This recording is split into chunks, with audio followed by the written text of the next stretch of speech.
ವಿವಿಧ ಬೇಡಿಕೆ ಈಡೇರಿಕೆಗೆ ಆಗ್ರಹಿಸಿ ಬೆಂಗಳೂರು ಚಲೋ. ವಿವಿಧ ಬೇಡಿಕೆಗಳನ್ನು ಮುಂದಿಟ್ಟು ಬೆಂಗಳೂರು ಚಲೋ ನಡೆಸುವುದಕ್ಕೆ ನಿರ್ಧರಿಸಲಾಗಿದೆ. ಕಾರ್ಮಿಕ ಸಂಘಟನೆಗಳ ಜಂಟಿ ಕ್ರಿಯಾ ಸಮಿತಿಯಿಂದ ಕರೆ. ನಾಳೆ ಕೆಎಸ್ಆರ್ಟಿಸಿ ಸೇರಿದಂತೆ 4 ನಿಗಮಗಳ ನೌಕರರಿಂದ ಮುಷ್ಕರ. ಫ್ರೀಡಂ ಪಾರ್ಕ್ನಲ್ಲಿ ನಡೆಯಲಿರುವ ಉಪವಾಸ ಸತ್ಯಾಗ್ರಹ. ಚಾಲಕ, ನಿರ್ವಾಹಕ, ಸಿಬ್ಬಂದಿಯಿಂದ ಕರಪತ್ರ ಕೂಡ ಹಂಚಿಕೆಯಾಗಿದೆ. ಪ್ರಯಾಣಿಕರಿಗೆ ಕರಪತ್ರವನ್ನು ಹಂಚಿಕೆ ಮಾಡಿದೆ ಕ್ರಿಯಾ ಸಮಿತಿ. ಬನಶಂಕರಿ ಬಿಎಂಟಿಸಿ ಡಿಪೋ ಬಸ್ ಸ್ಟ್ಯಾಂಡ್ನಲ್ಲಿ ಕರಪತ್ರವನ್ನು ಡಿಸ್ಟ್ರಿಬ್ಯೂಟ್ ಮಾಡಿದ್ದಾರೆ. ನಾಳೆ ಮುಷ್ಕರ ಇರುತ್ತೆ ಅಂತ ಹೇಳಿ, ಶುಕ್ರವಾರದಿಂದ ಬಸ್ ಇರೋದಿಲ್ಲ, ನಿಮ್ಮೆಲ್ಲರ ಸಹಕಾರ ಬೇಕು ಅಂತ ಹೇಳಿ ಮನವಿಯನ್ನ ಕೂಡ ಇದೇ ಸಂದರ್ಭದಲ್ಲಿ ಸಿಬ್ಬಂದಿ ಮಾಡಿಕೊಂಡಿದ್ದಾರೆ.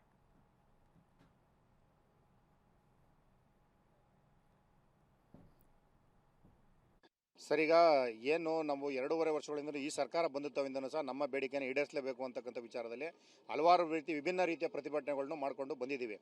ದಿನಾಂಕ 29ಕ್ಕೆ ಹೋದ ತಿಂಗಳು ಕರೆ ಕೊಟ್ಟಿದ್ದು ಅನಂತ ಸುಬ್ರಾವ್ ಅವರ ಹಠಾತ್ ನಿಧನದಿಂದ ನಾವು ಈ ಕಾರ್ಯಕ್ರಮವನ್ನು ಮುಂದೂಡಿದ್ದು. ಇವತ್ತು ಫೆಬ್ರವರಿ 19ನೇ ತಾರೀಕು ನಡೀತಾ ಇರ್ತಕ್ಕಂಥ ಈ ಕಾರ್ಯಕ್ರಮ ಏನಿದೆ, ಸಾರಿಗೆ ನೌಕರರ ಅಳಿವು ಉಳಿವಿನ ಕಾರ್ಯಕ್ರಮ ಆಗಿರುತ್ತೆ ಅಂತಕ್ಕಂಥದ್ದು ನಾನು ನೇರವಾಗಿ ಹೇಳ್ತಾ ಇದ್ದೀನಿ. ಯಾಕೆಂತಂದರೆ ನಾವು ಹೋರಾಟದಲ್ಲಿ ಎಲ್ಲ ರೀತಿಯಾದಂಥ ಕಾರ್ಯಕ್ರಮಗಳನ್ನು ಮಾಡಿ ಈ ಸರ್ಕಾರಕ್ಕೆ ಕೊಟ್ಟಷ್ಟು ಗಡುವನ್ನು ಯಾವ ಸರ್ಕಾರಕ್ಕೂ ಸಹ ನಾವು ಕೊಟ್ಟಿಲ್ಲ. ಆದರೆ ಈ ಸರ್ಕಾರ ಸಾರಿಗೆ ನೌಕರರ ಬಗ್ಗೆ ಕಿಂಚಿತ ಕಾಳಜಿಯನ್ನು ಸಹ ವಹಿಸ್ತಾ ಇಲ್ಲ. ಹಾಗಾಗಿ ಎಲ್ಲೋ ಒಂದು ಕಡೆ ನಾವು ಈ ಸರ್ಕಾರಕ್ಕೆ ಕೊಟ್ಟಂಥ ಸಮಯ ಎಲ್ಲವೂ ಸಹ ವ್ಯರ್ಥ ಆಗಿದೆ ಅಂತಕ್ಕಂಥ ವಿಚಾರವನ್ನು ನಾನು ನೇರವಾಗಿ ಹೇಳೋದಕ್ಕೆ ಇಷ್ಟಪಡ್ತಾ ಇದ್ದೀನಿ. ಮತ್ತೊಂದು ಕಡೆ ಏನಾಗಿದೆ, ನಾಳೆ ಸಹಸ್ರ ಸಂಖ್ಯೆಯಲ್ಲಿ ಕರ್ನಾಟಕದ ರಾಜ್ಯದ ಮೂಲೆಯಿಂದನೂ ಸಹ ಸುಮಾರು 10,000 ನೌಕರರುಗಳು ಫ್ರೀಡಂ ಪಾರ್ಕ್ ಚಲೋ ಅಂತಕ್ಕಂಥ ಕಾರ್ಯಕ್ರಮಕ್ಕೆ ಹಮ್ಮಿಕೊಂಡಿದ್ದೀವಿ, ಅಲ್ಲಿಗೆ ಬರ್ತಾ ಇದ್ದಾರೆ. ಮತ್ತು BMTCನಲ್ಲೂ ಅಧಿಕೃತವಾಗಿ ಒಂದು 5,000 ನೌಕರರುಗಳು ನಾಳೆ ಪಾಲ್ಗೊಳ್ತಾ ಇದ್ದಾರೆ ಹೋರಾಟಕ್ಕೆ. ಹಾಗಾಗಿ ನಾಳೆ 4 ಗಂಟೆಯ ನಂತರದಲ್ಲಿ ಸಾರಿಗೆ ನೌಕರರ ಏನು ಬೇಡಿಕೆ ಏನಿದೆ, 38 ತಿಂಗಳ ಹಿಂಬಾಕಿ ಮತ್ತು 1/1/24 ಹೊಸ ವೇತನ ಹೆಚ್ಚಳ ಏನಾದರೆ ಸರ್ಕಾರ ಘೋಷಣೆ ಮಾಡಲಿಲ್ಲ ಅಂತಂದರೆ 4 ಗಂಟೆಯ ನಂತರದಲ್ಲಿ ಆಗ್ತಕ್ಕಂಥ ಬೆಳವಣಿಗೆಗಳಿಗೆ ರಾಜ್ಯ ಸರ್ಕಾರ ಮತ್ತು ಆಡಳಿತ ಮಂಡಳಿಯ ನೇರವಾಗಿ ಹೊಣೆಯಾಗಿರುತ್ತೆ ಸರ್. ಇನ್ನು ನಾಳೆ ಸಾರಿಗೆ ನೌಕರರು ಮುಷ್ಕರಕ್ಕೆ ಕರೆ ಕೊಟ್ಟಿದ್ದಾರೆ. ರಾಜ್ಯ ಸರ್ಕಾರ ದಿವಾಳಿ ಆಗಿರೋದಕ್ಕೆ ಇದಕ್ಕಿಂತ ಉದಾಹರಣೆ ಬೇಕಾ ಅಂತ ಹೇಳಿ ವಿಪಕ್ಷ ನಾಯಕ ಆರ್ ಅಶೋಕ್ ಅವರು ಆಕ್ರೋಶ ವ್ಯಕ್ತಪಡಿಸಿದ್ದಾರೆ. ನಾಳೆ ಮೋಸ್ಟ್ಲಿ KSRTC ಸಾರಿಗೆ ನಿಗಮಗಳು ಸ್ಟ್ರೈಕ್ ಮಾಡ್ತಾ ಇದ್ದಾರೆ. ನಾಳೆ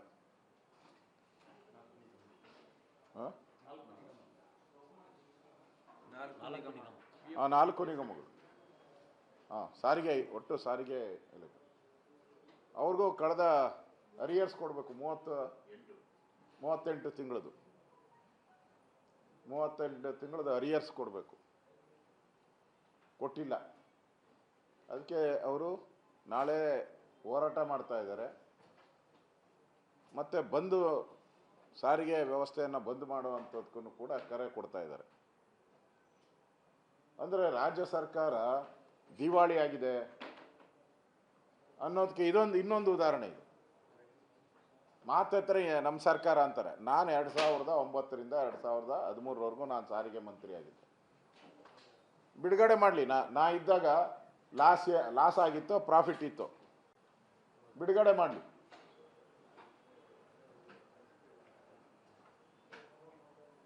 ಇವತ್ತು ಯಾಕೆ ಈ ಸಾರಿಗೆ ಇಲಾಖೆ ದುಸ್ಥಿತಿ ಬಂದಿದೆ? ಟೈರ್ಗಳು ಇಲ್ಲ, ಕೆಲವು ಬಸ್ಗಳಿಗೆ ಟೈರ್ ಇಲ್ಲ, JCBಯಲ್ಲೆಲ್ಲ ಮಕ್ಕಳು ಓದ್ತಾ ಇದ್ದಾರೆ.